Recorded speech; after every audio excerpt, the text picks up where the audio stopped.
Hi guys, so the moment I drop this video 2 months ago मैंने कहा था कि दिसंबर एंड तक अपना पूरा सिलेबस कंप्लीट कर लेना, because in the December month I will be dropping a video of the best revision plan for your NEET exam.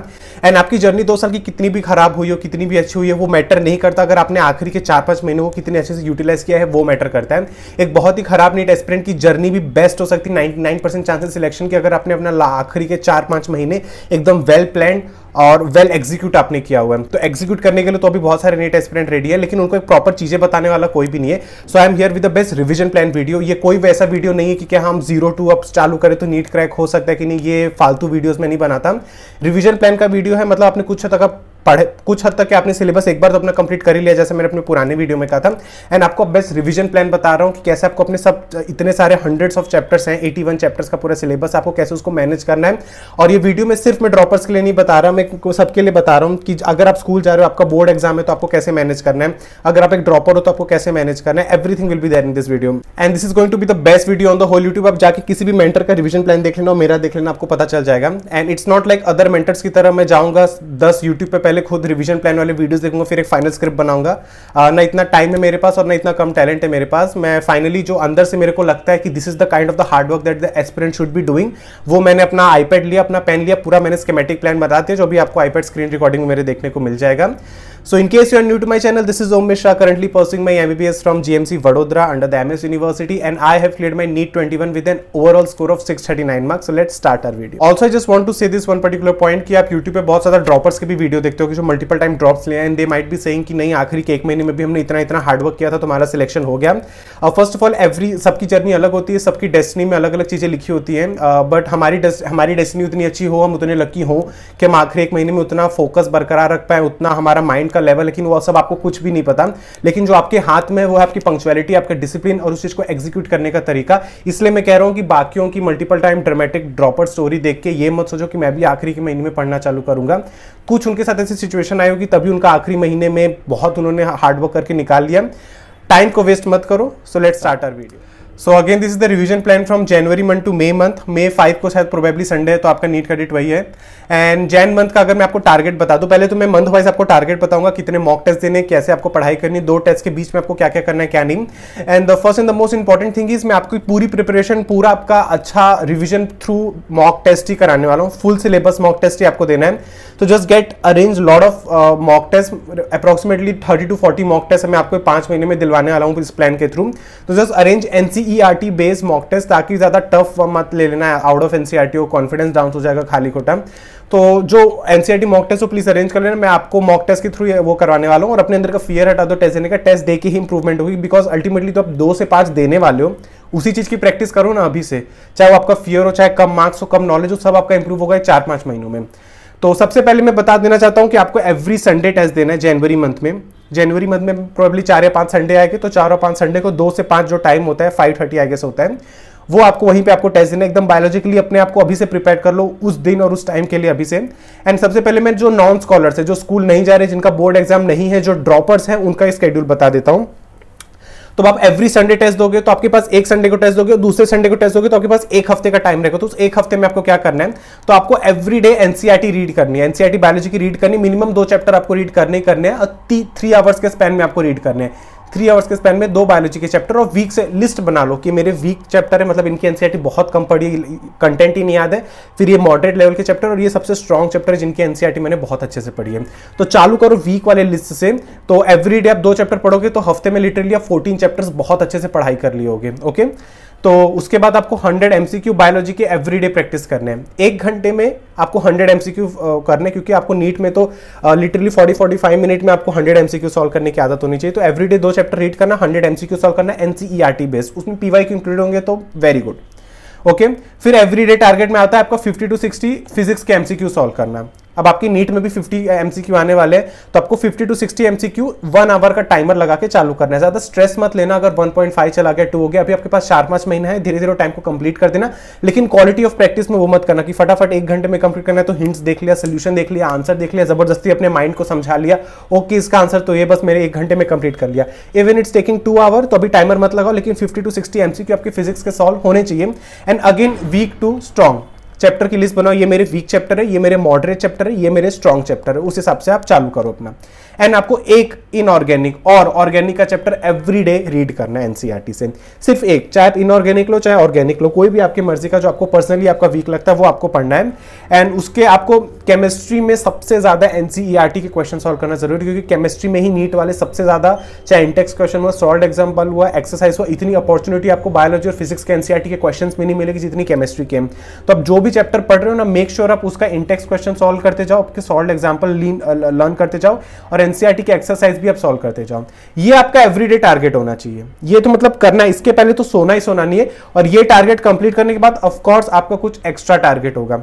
जैसे मैंने फिजिक्स और बायोलॉजी कवर कर लिया, फिजिकल केमिस्ट्री कवर नहीं किया, आप एट अ टाइम इनऑर्गेनिक या ऑर्गेनिक करोगे तो कोई एक आपका छूट रहा होगा। उसके अलावा आपको जो करना है वो एक्स्ट्रा तो करना है, ये बिना कहिए आपको सोना ही नहीं है। तो जब एवरीडे हफ्ते के एक दिन का मैंने आपको बताया, आप 6 दिन ये लगातार करोगे तो आपकी लेवल ऑफ प्रिपरेशन अगले टेस्ट में कहां पहुंच जाएगी।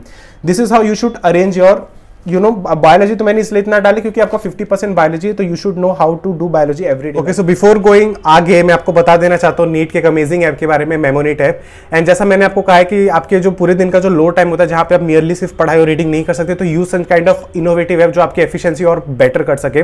तो मेमोनीट ऐप में डिफरेंट टाइप ऑफ क्वेश्चन तो है ही। जैसा मैंने कहा है कि NEET is no more normal MCQ exam, हर टाइप के क्वेश्चन यहाँ पे पूछे जाते हैं, चाहे मैथ्स द कॉलम हो, असर्शन रीजन हो, तो यहाँ पे हर टाइप ऑफ आपको एमसीक्यू मिल जाएंगे। उससे भी बेहतरीन चीज जो मुझे लगी वो है इनके शॉर्ट नोट्स, जो इनके कलरफुल नोट्स हैं। अगर मैंने आपको कहा था कि सिलेबस कंप्लीट करते वक्त अपने शॉर्ट नोट्स और नोट्स बना लेना, क्योंकि आखिरी के 5 महीने में रीडिंग एनसीईआरटी सिर्फ 1-1 घंटा, 2-2 घंटा नहीं एक चैप्टर को दे सकते हैं। तो अगर आपने नहीं बनाया तो you can refer all the notes on the Memonit app. आप अपने स्क्रीन पे भी देख सकते हो, चाहे ये ब्रेस्ट का शॉर्ट नोट बनाया गया है या जो स्पर्म का बनाया गया है, ऐसे और भी ज्यादा नोट्स हैं। और इन कलरफुल नोट्स में जो जो लाइन्स और जो इन्फॉर्मेशन कॉम्पैक्ट करके यूज की गई वो प्योरली एनसीईआरटी बेस्ड है। तो आप जो भी रिवाइज भी करोगे एनसीईआरटी बेस्ड ही रिवाइज कर लोगे, जहां पे ऐसे एमसीक्यू आने वाले हैं। उसके साथ साथ क्रॉसवर्ड, मीम्स और भी ऐसी अमेजिंग चीजें हैं। तो link in the description, go and download this amazing and अब यू विल नो कि कितना एफिकेशियस है आपके लिए।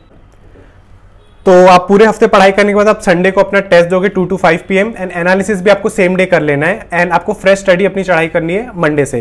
तो आपने 2 से 5 टेस्ट दिया, आंसर की आ गई। अगर आप ऑनलाइन फॉर्मेट में दे रहे हो तो आपको इमीडिएट सोल्यूशन और सब मिल ही जाता है। तो आपको फिर शाम से एक ब्रेक लेने के बाद रात तक अपना एनालिसिस करना, और रात के 2-3 घंटे कुछ मत पढ़ना, रिलैक्स करना, चिल मारना, जो करना हो करना, क्योंकि आप मंडे से वापस बहुत ज्यादा पढ़ाई करने वाले अपनी फ्रेश स्टडी के साथ। और अपना स्केड्यूल भी संडे रात को बना के कंप्लीट कर देना। And follow this schedule for January and Feb. तो जनवरी में आप 4-5 टेस्ट दे दियोगे, सेम आप फरवरी में भी एवरी संडे टेस्ट दे रहे हो तो 4-5 टेस्ट आप तब दे दियोगे। तो रफली आपके 10 टेस्ट हो जाएंगे ये 2 महीने में। एंड मैंने 2 महीने में टेस्ट अभी कम क्यों रखा है, क्योंकि अभी आपको पढ़ाई की ज्यादा जरूरत है। You need to revise the more content, you need to memorise more content in your head, क्योंकि टेस्ट देने से पहले टेस्ट का कंटेंट भी बहुत अच्छे से आना चाहिए। मैं अभी आपको बॉम्बार्ड कर दूंगा ना टेस्ट के साथ कि हर दूसरे दिन टेस्ट दो, हर दूसरे दिन टेस्ट दो, पढ़ाई का मौका नहीं मिलेगा, अच्छे से रिवाइज नहीं कर पाओगे, चीजें याद नहीं होगी, स्कोर बढ़ेगा नहीं, नीचे कम कम कम होता जाएगा, और आप समझ नहीं पा रहे हो कि मैं गलती कहां कर रहा हूं, इतने टेस्ट दे रहा हूं, इतने एनालिसिस कर रहा हूं, क्योंकि आपने सिस्टमेटिक वे में पढ़ाई अपनी रिविजन कंप्लीट नहीं की। तो ये 2 महीने टेस्ट एवरी वीक दो, पूरे हफ्ते जम के अच्छे से पढ़ाई करो, रिवाइज करो। फिर आपका मार्च से वापस मैं टेस्ट इंक्रीज कर दूंगा। अब आ जाते हैं हम 12th क्लास स्टूडेंट पे, जिनका बोर्ड होगा जनवरी में पूरा, या तो रीडिंग वेकेशन मिलता है, प्री बोर्ड्स होते हैं, फेब में आपका बोर्ड एग्जाम होता है। तो मैं आपको कहूंगा कि जब तक दिसंबर कंप्लीट नहीं हो रहा, शायद ये 8 दिसंबर है, आप जब भी ये वीडियो देख रहे हो, जब तक आपका दिसंबर कंप्लीट नहीं हो रहा, get over with your 11th standard completely, क्योंकि आप जनवरी और फरवरी पूरा 12th ही पढ़ने वाले। तो प्लीज अपना 11th जितना कंप्लीट ही कर देना है, जितना क्या कंप्लीट ही कर देना है दिसंबर में।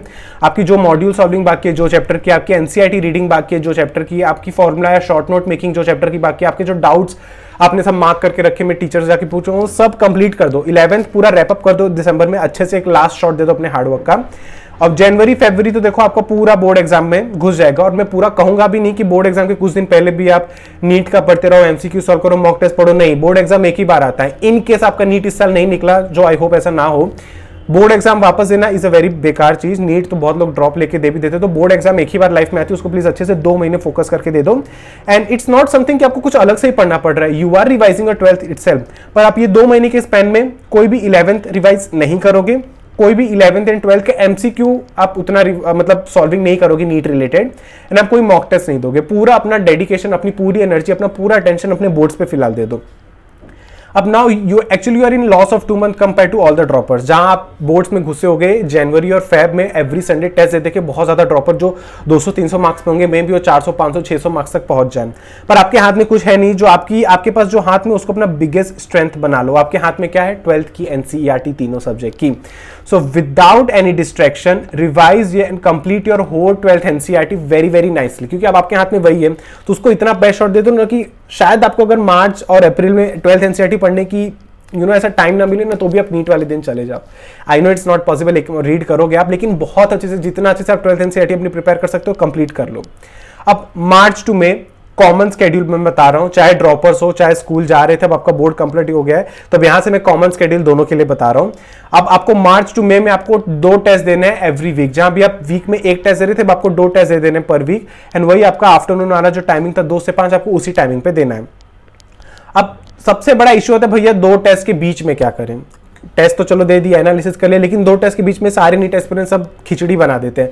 तो सबसे पहले अगर आप एमसीक्यू प्रैक्टिस कर रहे हो, आपको पर्सनली फील हो रहा है कि मेरा ये चैप्टर का एमसीक्यू प्रैक्टिस अच्छे से नहीं हुआ, या मेरे पुराने टेस्ट में ये चैप्टर से ज्यादा क्वेश्चन रॉन्ग हो रहे थे, उस बेस पर अगर आप एमसीक्यू प्रैक्टिस कर रहे हो, तो आपको सिर्फ पीवाईक्यू प्रैक्टिस करने, सिर्फ एनसीईआरटी के एमसीक्यू सॉल्व करने। एनसीईआरटी के मतलब जो सॉल्व एग्जाम्पल, इंटेक्स क्वेश्चन या जो हुए वो वाले क्वेश्चन, आपको कोई मॉड्यूल के लेवल 1 लेवल 2 सॉल्व नहीं करता, आपको कोई भी रेफरेंस बुक का कुछ भी सॉल्व नहीं करना, सिर्फ आपको एनसीईआरटी के क्वेश्चन और पीवाईक्यू ही सॉल्व करने। सॉल्व करके कंसेप्ट दिमाग में रटते जाओ, और टेस्ट में भी वही सब आने वाला है आपके। तो एमसीक्यू प्रैक्टिस अगर आप कर रहे हो 2 टेस्ट के बीच में, तो सिर्फ पीवाईक्यू और NCERT. And prefer reading biology and inorganic और organic from the short note और माइंड मैप, बिकॉज जहां मैं कह रहा था आप 3 घंटे में 2 चैप्टर एनसीईआरटी से रिवाइज कर रहे हो, कि अगर आप माइंड मैप और शॉर्ट नोट बना लोगे तो आप लिटरली उस 3 घंटे में 4 से 5 चैप्टर रिवाइज कर लोगे आप बायोलॉजी के, और 2 से 3 चैप्टर आप इनऑर्गेनिक और ऑर्गेनिक के पर डे रिवाइज कर लोगे, वही सेम टाइम स्पेन में जहां पे आप एनसीईआरटी पढ़ते थे, सिर्फ 1-1 2-2 चैप्टर आपका कंप्लीट होता था। क्योंकि अब टाइम आ चुका है एकदम स्पीड बढ़ाने का, वहां पे आप ऐसे एनसीईआरटी की एक लाइन एक पे जैसे घंटों 3-4-5 घंटे बेवकूफों की तरह पी ब्लॉक, इतनी बड़ी एनसीईआरटी, तो पूरा 6-6 घंटे से पी ब्लॉक की एनसीईआरटी पढ़े। एक दिन अगर आपने ऐसे डिसीजन लेना चालू कर दिया ना, आप रेस में कैसे कैसे पीछे तो जा रहे हो आपको भी नहीं पता। तो अब जैसे मैंने कहा मेमोनीट पे ऐसे शॉर्ट नोट्स बने हुए हैं, आपने अगर आपको आकाश वगैरह में तो माइंड मैप्स प्रोवाइड किए जाते हैं, अगर वरना अभी दिसंबर का पूरा मंथ है, बना के रख लो, क्योंकि मार्च अप्रैल मई में जब यहाँ पे इतना सा स्पीड में भाग रहा होगा ना, पर फिर आप ऐसे एनसीईआरटी लेके बैठोगे, बहुत रेस से आउट हो जाओगे। एंड आपको रेगुलर एवरीडे 1 आवर, आपको 1 घंटा पूरे दिन का निकालना है अपने सारे revision of formula of physics and physical chemistry. आधे टाइम हमारे फिजिक्स के क्वेश्चन ही रॉन्ग होते हैं, क्योंकि हमें फॉर्मूला नहीं पता रहता, हमें उस फॉर्मूला को अप्लाई करना है, क्या फॉर्मूला में यूनिट एंड डायमेंशन है, वही चीज हमें पता नहीं रहती, तो हमारे फिजिक्स के आधे क्वेश्चन रॉन्ग हो जाते हैं। Because you also know NEET के फिजिक्स के एमसीक्यू उतने टफ नहीं आते जितने जेडब्ल्यू के आ सकते हैं। एक्चुअल कंसेप्ट आपका नीट के एमसीक्यू में उतना चेक होता भी नहीं है, तो प्लीज मेक श्योर आप एवरीडे 1 आवर फॉर्मूला रिवाइज कर लो, एंड आधा घंटा से 1 घंटा आपको अपनी मिस्टेक एनालिसिस नोटबुक रिवाइज करनी है। अगली बार गलती ना करो, उसके लिए आपको अपनी पुरानी गलतियां याद भी होनी चाहिए, तो आपको वो भी अपना करना है। तो ये है आपको जो 2 टेस्ट के बीच में करना है, एकदम परफेक्टली मैंने बता दिया है। आप यहाँ पे बायोलॉजी इनऑर्गेनिक ऑर्गेनिक भी पढ़ रहे हो, फिजिकल और फिजिक्स केमिस्ट्री के आपको एमसीक्यू सॉल्व करने, तो पीवाईक्यू वगैरह सॉल्व करो, उनका फॉर्मूला भी मैं आपसे रिवाइज करवा रहा हूं, और आपको मिस्टेक एनालिसिस नोटबुक भी करा रहा हूं। ये आपको एक दिन में नहीं करना, 2 टेस्ट के बीच में, हफ्ते में 2 टेस्ट दे रहे हो तो 3-3 दिन के गैप पे आप दे रहे हो, 3 या 4 दिन के, तो उस 3 और 4 दिन के गैप में आपको ये चीजें करनी है। ओके, तो मार्च में आप ऐसे 10 टेस्ट दे दियोगे, अप्रैल में आप ऐसे 10 टेस्ट दे दियोगे, मई में आप 2 से 3 टेस्ट दे दियोगे, और प्लस आपने 10 टेस्ट कंबाइंड जैन और फेब में दिए थे, 5 जैन में 5 फेब में, तो ओवरऑल आपका हो जा रहा है 30 to 35 test, which is more than enough quality wise. अगर आपने पढ़ाई किया है, क्वालिटी वाइज सॉल्व किया, अगर आप ये सारे टेस्टों को शिद्दत से ऑनेस्टली बिना किसी चीटिंग के अच्छे से पढ़ के सॉल्व किए हैं, अच्छे से इन्हीं के एनालिसिस है, तो 30 to 35 मिनिमम एक क्वालिटी वाइज मॉक टेस्ट है कि आपका नीट में 100% सिलेक्शन हो सकता है। बट आई वुड से अभी आप मार्च में भी इतना रिवीजन और पढ़ाई कर ही लोगे, तो इफ पॉसिबल लास्ट 10 दिन में अगर आप एवरीडे टेस्ट है, एवरी अल्टरनेटिव टेस्ट दे सकते हो तो बहुत अच्छा होगा। तो जो आपका अप्रैल का 10 टेस्ट है ना, ये प्लस मान लो 5 से 10 और हो जाएगा, तो यहाँ पे आपके 40 टेस्ट हो जाएंगे। तो 40-50 फुल सिलेबस मॉक टेस्ट के अगर आप प्रैक्टिस करके गए हो ना, तब वो नीट का एक पेपर जो आपका आएगा ना NCERT based and comparatively easy to all this mock test, तब वहां पे आप एस कर पाओगे। एंड मेक श्योर आप एवरी टेस्ट में 10-15 नंबर बढ़ा रहे हो। बेवकूफों की तरह सिर्फ ये फॉलो मत करते रहना, ये फॉलो कर रहे हो और उसके साथ एवरी डे टेस्ट में 10-15 मार्क्स इंक्रीज हो रहा है कि नहीं देखो, और तुरंत एक ही टेस्ट में 10-15 मार्क्स इंक्रीज नहीं हुआ, मे बी एक टेस्ट टफ आ गया, कम हो गया, तो ऐसे डाउट मत करो। तब ओवरऑल देखो कि जनवरी के टेस्ट में मेरे कितने आ रहे थे और आज मार्च का महीना आ गया मेरे कितने मार्क्स आ रहे हैं।